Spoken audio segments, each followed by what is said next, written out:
Hello, everyone. Welcome to the 21 Hats podcast. I'm your host, Lauren Feldman. This week, Laura Zander, Diana Lee, and Dana White all share big news. Laura tells us that she and her husband and co-founder Doug put in a bid to buy a building for their business in Reno, and she's not sure how she feels about the fact that their offer was accepted. Diana explains why she's decided to pay a fortune to take over space vacated by glitzy magazine company Conde Nast in Manhattan's Freedom Tower, a move that required her to put down a $2 million security deposit. And Dana tells us that she's had preliminary conversations about opening Paralee Boyd salons on U.S. military bases around the world, which prompted Diana to encourage Dana to start vetting investment banking firms. I'd be like, here's the contract with the Army, give me the money so I can scale this out, Diana told us. Even in good times, owning and running a business can be a lonely pursuit. Our hope is that these weekly conversations will let owners know they are not alone in facing challenges. Same thing with our daily newsletter, the 21 Hats Morning Report, which highlights the most important news of the day for business owners and which you can subscribe to at 21hats.com, where you can also find transcripts of our podcast episodes and lots of other articles and interviews. Joining me this week on the podcast are regulars Diana Lee, who is CEO of Constellation Agency, a New York-based digital marketing firm, Dana White, who is CEO of Paralee Boyd, a chain of hair salons based in Detroit, and Laura Zander, who is CEO of Jimmy Bean's Wool, a digital yarn store based in Reno, Nevada, and Madeline Tosh, a yarn supplier based in Fort Worth, Texas. The episode is titled, "Oh No, They Accepted Our Offer."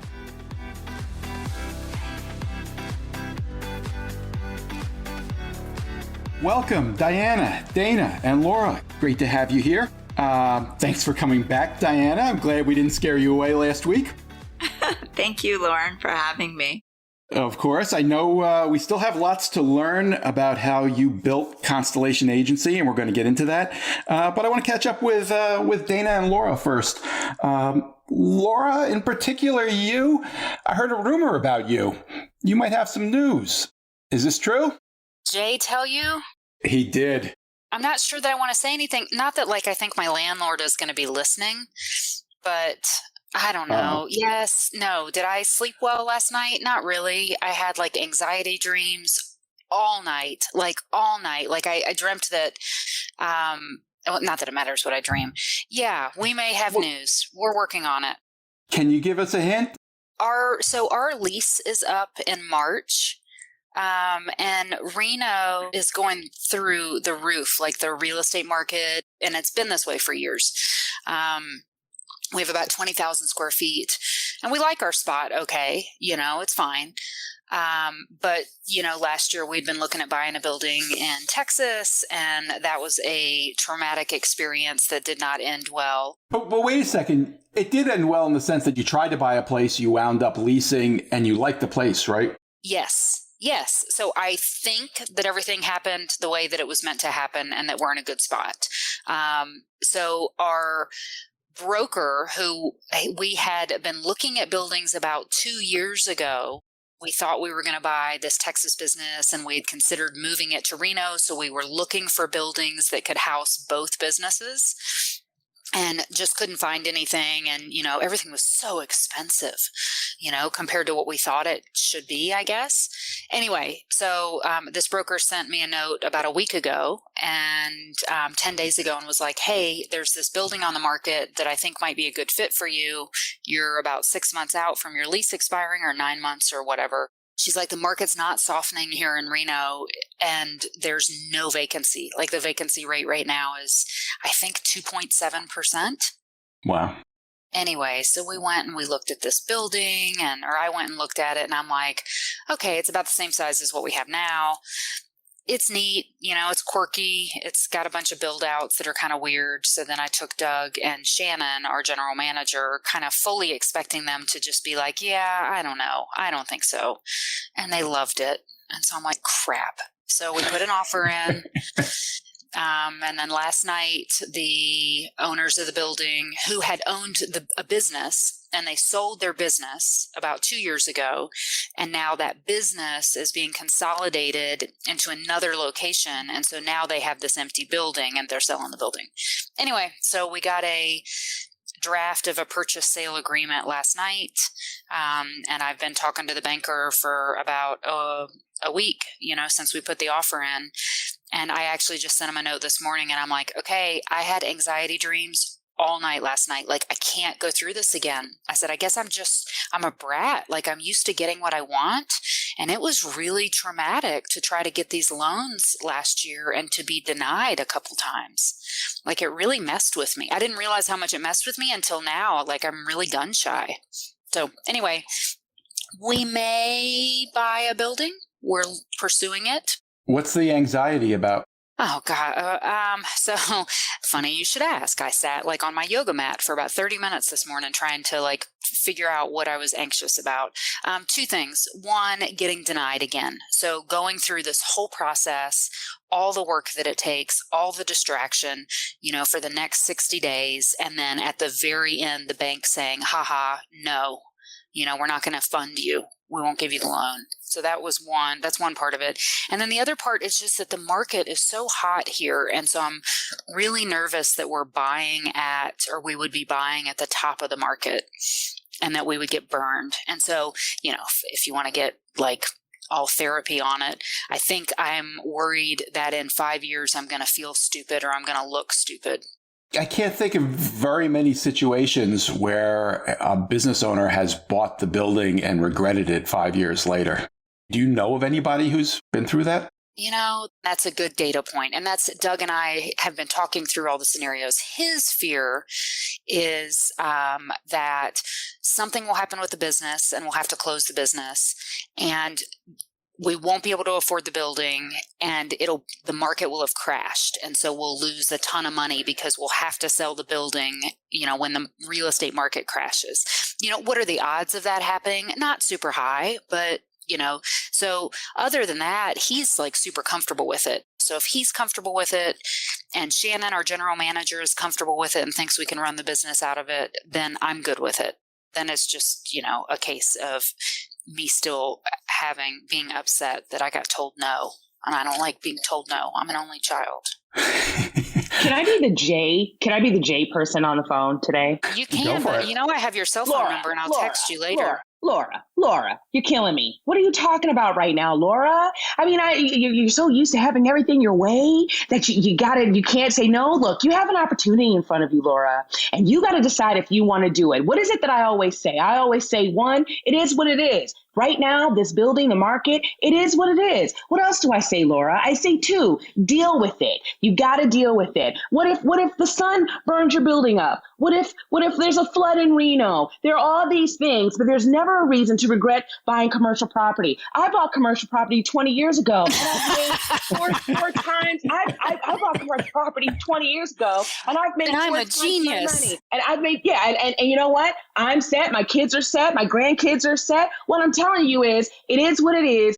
Fourth thing, you're operating with a good and noble purpose. Noble cause. You're making Dana White, ladies and gentlemen, Dana White. You're making good yarn. You're doing good things. You're dyeing good yarn. You just overhauled your staff. You're ready for this. And fourth, what my fourth thing is? I'm not going to say the expletive on the air because, I don't want Lauren to get any people calling him back and saying, hey, that offended me. But that it's get out of my way. You've got to move forward. So what? You get rejected by a bank, go to another bank. You get rejected by that bank, go to another bank. Keep going to banks till you get the ass you want. That's all I'm going to say. They just took me over. You guys are great. Possessed me and spoke. Diana, let me ask you. I believe you're in the process of moving your office. Did you consider, I think you're going to lease in your new location. Did you consider buying? So, Laura, this is kind of really interesting because I've just gone through 6 months of pretty much investing so much time and energy into actually moving our offices. So we actually took the Conde Nast space on the 21st floor, and we're moving to close to 50,000 square feet. The 21st floor of? Conde Nast. So in One World Trade Center. Okay. One World Trade in the financial district. So I just went from a B building in New York to an A building, and the views are spectacular. I mean, you can only think that Conde Nast would have done an amazing job on their property. So it is probably the most beautiful office I've ever seen in Manhattan. It has been our 9th move in the last 5 years. And each time it gets a little easier because you realize that you could do this, right? And it was funny of what you were saying, Laura, because I'm leasing it right now, but kind of went through the same thing you did, a little different in the sense that now I have to prove to everybody that we could actually afford the rent and going into this spectacular space, right? And so when you have numbers that are doubling year over year, but they're still looking at you saying, you know, are you really going to be ever the size of Conde Nast one day? Should we actually take a risk on you? I took a formal meeting with them, the decision makers of this. And I said, let me pitch you. Who is they? Sorry, are you talking about the bank? I actually am leasing the space directly from Conde Nast, and I'm still at this point. Okay. Yeah, I'm still at this point self-funded. And so I have not taken any money at this point. And so I have to prove to Conde Nast, as well as my bankers, right? I had to put up close to $2 million in security deposit going into this. It's an astronomical amount of money to freeze up. And the question is, do you do a bond or do you actually freeze up this money? And I, lost sleep thinking about it. But at the same time, I said, you know what? I really don't believe in having debt. And so I'm debt averse. So I really wanted to just put the security down. And that's what I ended up doing. So if you have no debt, what's the bank? In the very beginning, when we started Constellation, nobody would give me a loan just like you or a credit line. So for the first 2 years, there was nothing. But now I do have actually lines of credit. Yeah. And I like to draw from them. However, I like to also pay them off at the end of the month because I don't like debt and I don't like, having to pay interest. So if I can try to stay away from it, I'm like one of these people that if I get a 15% discount to pay the whole year up front, I'd rather do that. Oh, sure. Yeah, we operate the same way. Diana, I have a question for you about that. But first, Laura, has this had an impact on you? Either Dana's J impression or Diana's explanation of her experience? What does it leave you thinking? It is what it is it's a great point. Dana J. That is, and I was trying to think about that, and something that somebody said to us years and years and years ago about houses, because it was like kind of a similar deal when the market gets real hot. We got to live somewhere, and our lease is up in March, and the monthly payment on this loan, even though I feel like the building is too expensive, the monthly payment on the loan, given the low interest rates, is still going to be lower than what we anticipate our new rent to be. It just is what it is. And we gotta live somewhere anyway, So, it's scary. It's really scary. All right, Diana, my question for you is, why did you want to have such special space? Why do you need the most beautiful offices you've ever seen? I can understand Conde Nast wanting that. What does it do for Constellation Agency? It validates us, right, Lauren? So we're a company that's 5 years old. And, as much as I thought in the past that space did not really matter, it makes a huge difference when you're inviting clients over, potential clients, as well as anybody that basically wants to get to know you. It's basically your face going forward. And so I never used to think that it makes, the decisions, but it really does. And I'll tell you, even when I do the Zoom calls, typically with anybody important, I'm going to do it for my office, making sure everybody can oversee an office. And the reason is this, Lauren, is when you're a startup, people don't realize how small or how big you are. And at the end of the day, when people are going to plunk down cash to give you, they want to make sure that you're not going out of business. And that's a huge factor into why customers will give you hundreds of thousands, if not millions. And so if you basically can show an office that's your face, that pretty much presents itself in the most, special way, then they are not going to guess it. They're thinking, hey, this company, I haven't really heard of them. They're brand new. They say that they're a startup. They've been out there for 5 years. How do I know they're not going to go out of business? You come into a space that's 50,000 square feet, that's got over 300 desks in it, takes you 15 minutes to go from one side to the other. They're not going to have that situation happen in their mind. And that's the importance of having beautiful space. So I'm going to just be a total asshole. And, being on the West Coast and living through the .com era, or at least the early .com stuff, and seeing what happens there, I kind of feel like it's the opposite. My perception is if somebody's spending a ton of money on their space, like, I don't know, it just feels like it's wasteful. At least that's the perception. And we've just watched tech companies, and I know, you guys are different, but from a tech company West Coast standpoint, all of this money being spent on the damn ping pong tables and, the cool architecture is not money that's being spent on development, and it's not money being spent on like great employees, and it's not money being spent on all of these other real things to really like push the business forward. And I mentioned the West Coast stuff because my guess is that it's completely different in Manhattan, and that appearances are extremely important. So remember when Karen said this, though, and for her office in Seattle, she said she spent a lot of money on real estate because it's what helps attract good people. She said, we're located where we are here in Seattle and where we are in our offices around the country because it says something not only to our potential customers, but it also says something to the people that work for us, where they have a place where they could come and work. So she said, yeah, we spend money to be here, but it's because of the message we're sending to our clients and staff. Yeah, that makes sense and that makes sense on the employees and wanting to have a beautiful space to go to, and to be proud of, I guess. I get that. Yeah, I do totally get that. Laura, I think I bristle at the, like, I want to do it just for appearances, just because we've watched so many companies go out of business because that's what they were doing. It's a legitimate question you're asking, Laura, and I'm eager to hear Diana talk some more about it. But, it's almost a cliche. Throughout history, lots of businesses have failed after spending too much money on their location. That is something that has happened a lot when people, overreach. Did you think about that at all, Diana?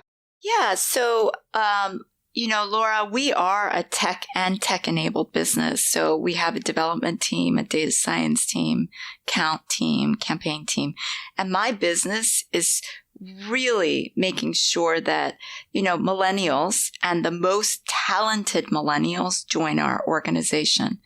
When people have not heard of your name and you're in New York City, and the reason that I'm in New York City with the highest amount of rent is because I need to attract the most highly competent, talented employees out there. And they're going to look at this space, exactly what Dana said. And they're going to say, hey, this is a company I want to join. And so it's not just even about the space for me. It's the fact that I have to pay for everybody's lunches every single day. I have a company event on a monthly basis. I've thrown Botox parties for the employees. I've rented out movie theaters. But every single month, I have a yoga bus that comes by. Were you doing this before the labor shortage, or is all this stuff the result of what we're going through now? No, I've been doing this for the last 5 years. I've had makeup parties. I've had every single month, and you could ask my employees, they have been spoiled blindly. I mean, I give, on their 4th year, I gave them Rolex watches. I've done everything to keep talent, retain talent, including give company stocks. But for me, my business is very different because it's tech and tech enabled. And once I lose them, I actually can push go backwards on the development aspects of this. So it matters not just to clients, potential clients, employees, but it is a part of my retention plan to make sure everybody is very engaged, satisfied, and wants to totally makes sense. Yeah. And how's it working? I mean, do you have any turnover? Of course, we always have turnover, but it's not with my A staff, right? So, I think I've gotten to the realization that you can't keep everybody, but you must keep your A players. And so I'll do everything to retain A players in my mind, whether it's not just a matter of making them feel special, but it's also making them feel as if you're going to always support them. Dana, I want to check in with you too. Hey, Lauren. How's the FUD feeling, the fear, uncertainty, and doubt that you've talked to us about in the past? The FUD is always there. Now it's become a familiar friend. But it's subsided. It's definitely not as bad as it was on that last episode. Our CNN article went live about 9 days ago, last Tuesday. Tell us about that. Yeah, it was amazing. It was a surprise because they came at it at a different angle. In the initial article, they said my grandmother was the first woman in our family to not be a slave. And of course, my family was all texting me, Dana, what? Like, what does that mean? Right. And so he said, no, they fixed it. But since that article's come out, several opportunities have presented themselves, some extremely viable, others not so much. So I'm happy to say that the United States Air Force, the United States Army, and the U.S. Navy have reached out to me. I'm a little bit further along with the United States. They're trying to recruit you? Right. They actually thought that I would be an excellent soldier, and I start basic in a month. No. Be all you can be? I'm going to be all I can be in addition to being the It's a owner guaranteed of paycheck. Paralee Boyd, right? What do they actually want? They want Paralee Boyd on their bases. Wow. They said in their email to me that they believe that my business model, that Paralee Boyd is uniquely situated to solve for the hair care issues with textured active duty female soldiers and their families on their bases around the world. So we've had that preliminary conversation as to, okay, what does a Paralee Boyd in Germany look like? What does a Paralee Boyd in Fort Hood, Texas look like? And I am scheduling my visit to go see the 3 bases next month. Wow. Are there complications dealing with a government entity like that you have to figure out? So I had some preliminary questions for our call because I'll be honest with you, I too know the issues the United States military has had with African-American women in their hair. And I understand the fight African-American women have had to have on behalf of their hair, because not everybody most people don't understand not only us, but our hair. And what I didn't want was for the military to use Paralee Boyd as well, now that we've got we've got a Paralee Boyd on base, you now have to do your hair like this. I didn't want that. And so now that that's clear that I won't be forcing women that look like me to either go to braids or not, because you have to wear your hair like this.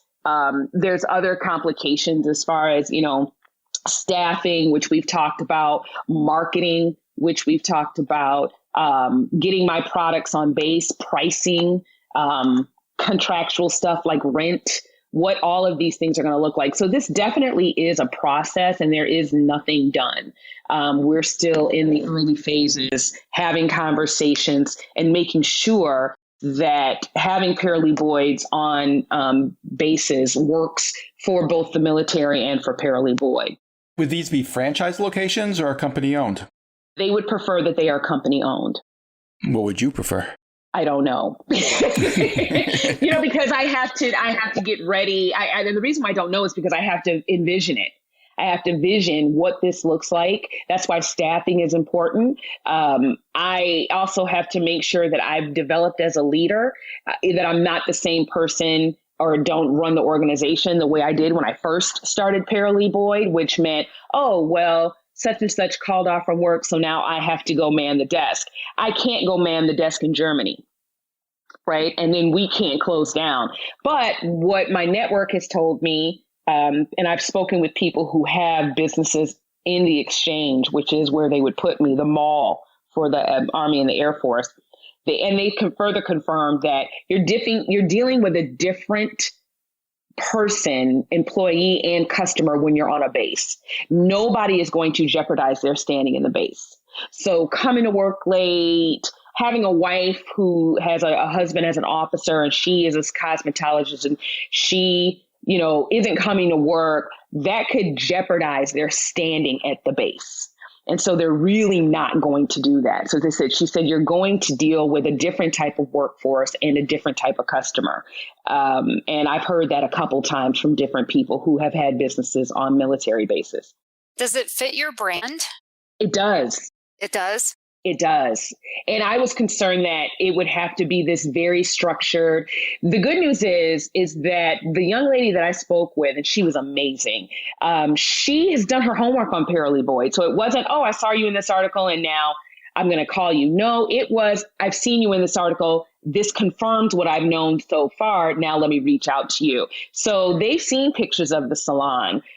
They know what my brand is and they believe that it fits. And so when we talked about the changes to my business in order for this to happen, there's not going to be many. I do want to, when there are young ladies who are in basic training, I do want them to wear their hair a certain way for health of the hair, right? And ease of use for them. But it's not, okay, you can't have that color. Okay, you can't have these products. They're very committed to making sure that the brand of Paralee Boyd stays because they believe it fits in the exchange. And does it, like customer base wise, I mean, this seems amazing Great to question. me, but customer Great base wise, question. are these the women that once they leave the military, you want as your customers? I don't know how to do. Absolutely. Yep. That's, And yeah. And what's potential great is franchise owners, right? potential franchisees in retirement, right? So I've already thought of that because my vision for the franchise was already, I wanted veterans. I wanted people who hear the rules. I have a history of following the rules. Even Ray Kroc with McDonald's, he went to the VFW and found his first franchises. And so I've watched Founder like 7 times and I said, you know what? I want veterans, right? Yeah. Backwards and forwards. And so, that's what I'm looking for. And literally while we were on this podcast today, she's sending me the demographic information. But if you all know me, that's not enough. Saying that we have 80,000 African-American women on our base, you'll do great here. No, I need to know of those 80,000 African-American women, who is my captive audience? If we have 80,000 African-American women who wear dreads, then that's not, my business isn't going to thrive there. So when I go down there, and I'm going to speak with her later on this afternoon, we're going to have conversations on potentially doing a focus group, not only for potential customers, but also for people who are going to work there.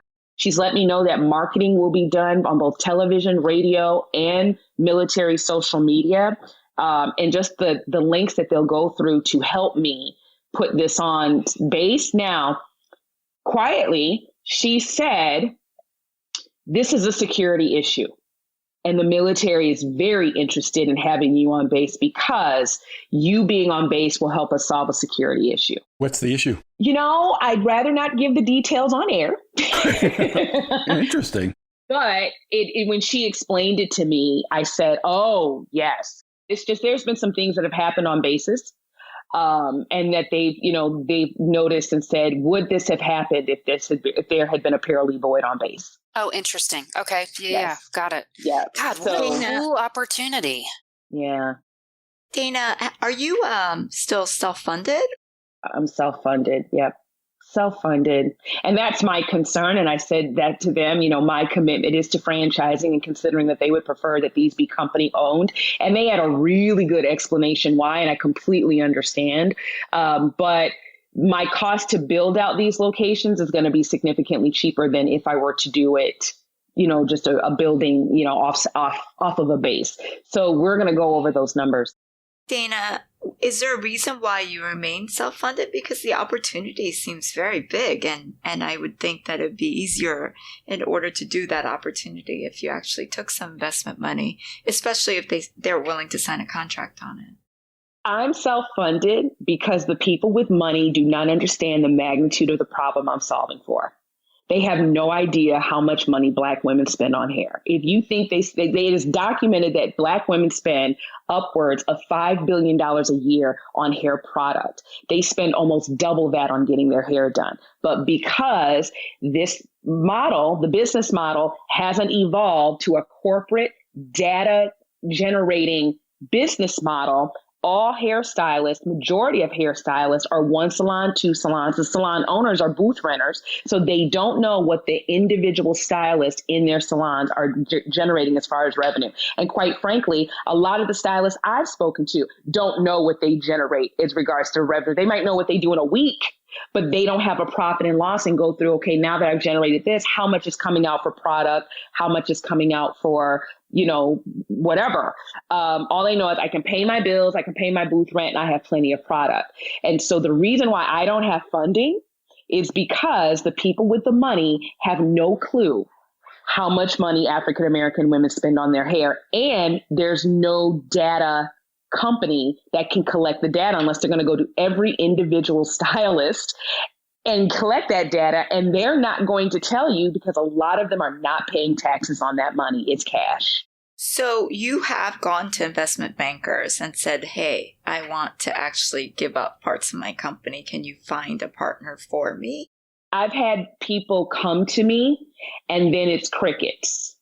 So they'll, Dana, I get it. I've had Black VCs come to me. I get it. I grew up in the hair salon. And then you hear nothing. And that's okay. I've spoken with Lauren about people that come to me and said, hey, they're interested. And he's always been a little hesitant about me giving up a percentage of Paralee Boyd. And I've literally had a VC years ago in 2015. He even cautioned me. He said, because the value of Paralee Boyd today is going to be extremely different than the value of Paralee Boyd in 2025. He told me that in 2015. He said, if I were you and my partners would kill me for saying this to you, take loans until you can sell it yourself, until you have your number. He said, because the value of this is amazing. Because my wife is Black and I'm letting you know, I don't see her on Saturdays and I don't see her friends. And I know how much money she spends on her hair every week. Whereas the hair market that the men with money are used to is their wives going to the salon maybe every 6 to 8 weeks, maybe monthly. No, Black women go to a hair salon every week and spend upwards of $100 a week. And that's just on themselves, not to mention their 2 or 3 daughters or their nieces. I have customers I see sometimes twice a week. I have customers I see every other week. And my average ticket cost is $65. And I see roughly 600 to 800 women a month. And I'm in a slow season.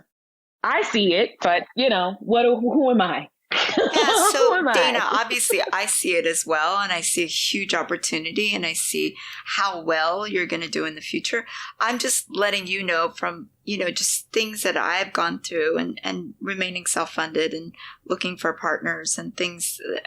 I had the same thing happen where people did come in and individual private equities, venture capitalists, as well as strategics.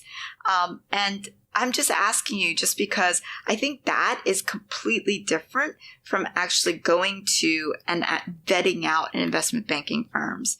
If you basically went to an investment banking firm and let's say you vetted 3 to 5 of them, they're going to be able to tell you who they think that the strategics are. They're going to also tell you who would also be interested in that partnership. They'll also do all of the number crunching on your side and give you a potential evaluation. But they don't evaluate it from the past. They evaluate it from the future. So what I'm saying is they'll look at what your projected revenues will be from 3 to 5 years and be able to give you a low, a medium, and a high. And then they'll say, hey, Dana, I really want your account because I think I have the passion to sell it to somebody. These are the people we know. These are the people that we've actually done business with. And these are the people that we have in contact with. Will you pick us? And so you can even find investment banking firms to do it on contingency right now. Contingency. You don't pay $1. Yeah. But I feel like they'll find you, 100 potentials. And out of the 100, maybe you end up getting it down to 3 and then you pick it out to 1. But I'm just opening it up there, Dana, because this Army thing is a huge deal. And if you actually get them to sign it, then I would go to the investment banking firm saying you have all these opportunities. Don't know if I want a partner yet, but wanted to let you know that with these opportunities, that partner is going to make a lot of money right now. So find me the partner. It's bananas. The interest alone is outstanding. The Air Force and the Army already have their timeline for me and what they want to see. And to your point, Dana, have you considered an investment banker? I haven't had time. I'll be honest with you. I have not had time. I'm setting up this franchise business. We're working on the operations manual. My franchise consultants are amazing, but there's only so much they can do. I have my homework to do in addition to, managing my current location, which is easy because I've got such a great staff. But I'm not, a absentee owner. I do check in. I was there yesterday. And so as far as investment banking, I just haven't had time. And I'll be honest with you, now that I'm talking, I'm thinking about it. I'm remembering the advice I got from an investment VC here in Detroit. Make sure you know what you're doing when you give away a percentage. This is too valuable. I get it, Dana, because I also in the past have feared investment bankers and all of that. But I feel like your opportunity is very unique, as in you got a big idea and you got to basically go out there and you've got to scale this thing really fast before anybody else decides to actually do it, right? And so from that perspective, if an investment banker is able to find you a strategic that basically has already done a franchise model, especially in hair, and they know actually how to do it and they have all of the contacts already, then I think it'd be a huge opportunity to be able to give a percentage. And that way you don't have to worry so much of, I can't do this because of the scalability of what they're asking for in the Army. I wouldn't even second guess it. I'd be like, here's the contract with the Army. Give me the money so I can scale this out. This is what I'm looking for. This is the dollar amount that I'm looking for in terms of valuations. I went to 5 different investment banking firms. They gave me all the different evaluations, high, middle, and low. This is what the value is based on my projections from 3 to 5 years. And right now, money is the hottest, right? It is an all-time best time to find an investor. That's what Goldman Sachs told me. Yeah, they said the capitalization on franchising is the highest they've seen in years. Not even franchises. This is the most amount of investment banking right now that's been happening in America. The most amount of SPACs that's ever been here in the U.S. actually investing right now. There's no hotter time in America to actually sell off shares. I believe that. Wow. Right now is the hottest time. And I don't know if it's going to ever get hotter than this. To take a few chips off the table might not be a bad idea at this stage. Dana, I'm curious, when you had this initial conversation with them, obviously they're aware that you're just getting started. I'm guessing they have some finance opportunities that you might be able to take advantage of. Did they raise the possibility that they would help you fund this kind of build out? Not directly, because it was a really preliminary conversation. There's nothing committed. It was more on the lines of construction and build out and setting up the space to make sure that I could come in and just do it a lot cheaper than I could if I were to do something off base. So that's it. Other people have told me who've worked with the military before, they said with this opportunity, and considering what you're helping them solve for, you'd be surprised what calls they might be able to make on your behalf. And so that's the next thing that keeps me up at night, in conjunction with what Diana said, was, hey, building it out and scaling it quickly enough to get the brand established. And the only thing that's stopping that is money. And so I would be willing to speak with you, Diana. I mean, let's exchange emails and say, okay, who do you think I should be approaching? I know as far as information, I'm proud to call Goldman Sachs a part of my network. I'm proud to call Ernst & Young a part of my network, and maybe I can broach this topic with them. But I would love to speak to you just to see, to get information on, okay, if I'm going to do this, once I get the contract from the Army and the Air Force, and when I tell you guys their timeline is aggressive, great, googly, muggly, it's aggressive. They're like, Dana, we want this, and this. So my thanks to Diana Lee, Dana White, and Laura Zander. As always, thanks for sharing, guys. Wait, don't leave yet. If you have a question or a comment that you'd like the 21 Hats owners to address, send it to me by replying to your morning report or by email at lauren@21hats.com. That's LOREN @21hats.com. Do it now before you forget. And don't be afraid to tell Jay what you really think. He can take it. And if you got something out of this conversation, help us reach more business owners. Tell a friend. Subscribe and review us wherever you get your podcasts. Follow us on Twitter. Subscribe to the Morning Report at 21hats.com. This episode was produced by Jess Thuberon, founder of Blank Word Productions. Okay, now you can leave. Thanks for listening, everyone.